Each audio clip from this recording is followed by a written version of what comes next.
या पवित्र नावाने जे हे विद्यापीठ सुरू आहे आणि त्याचे आदरणीय कुलगुरू प्राध्यापक प्रकाशजी महानवर यांचे खूप खूप आभार, खूप धन्यवाद, कृतज्ञता व्यक्त करत आहे.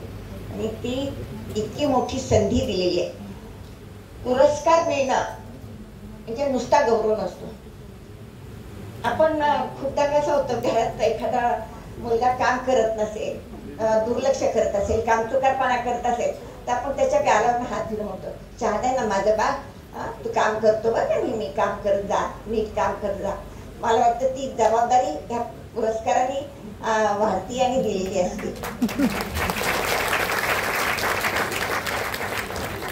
मला वाचनाचा छंद आहे. माझ्या आईने वाचनाचे संस्कार जे माझ्यावर रुजवले, प्रभा हिरा प्रतिष्ठानमध्ये प्रभावती देवी, ही माझी आई, तिनं खूप संस्कार दिले. एक तर उपाशी पोटी जे आहे त्यांना त्यांची भूक शमवावी आणि वाचन, हे दोन संस्कार प्रकर्षाने दिले. आणि त्याच शिदोरीचा प्रवास घेऊन ही वाटचाल चालू आहे. आपण चित्रफितीत बघितलं आणि मानपत्रात ऐकलं आहे की पालवी का सुरू केली आणि का सुरू करावी लागली.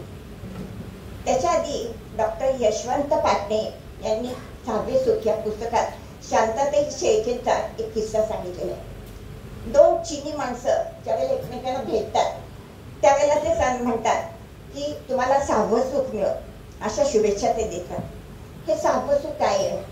आरोग्य, पद, प्रतिष्ठा, चांगला जोडीदार आणि चांगली मुलं, हे खरं तर आपली 5 सुखाची अपेक्षा आहे. 6वं सुख कोणतं?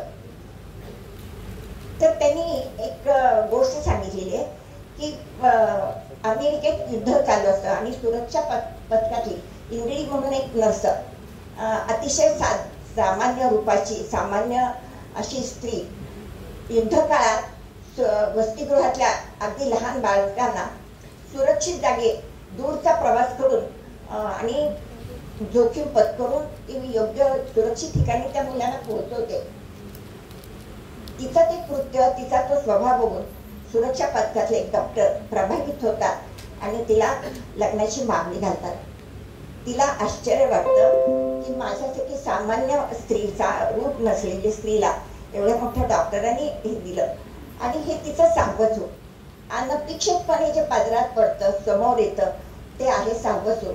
तेच मला वाटतं की जे प्रभा हिरा प्रतिष्ठानच्या तर्फे, पालवीतर्फे काम करायची संधी मिळाली आणि ती संधी मिळाली आणि त्यामुळं पुण्यश्लोक अहिल्यादेवी होळकर या विद्यापीठाने जो जीवन गौरव केला, ते माझं 6वं सुख आहे.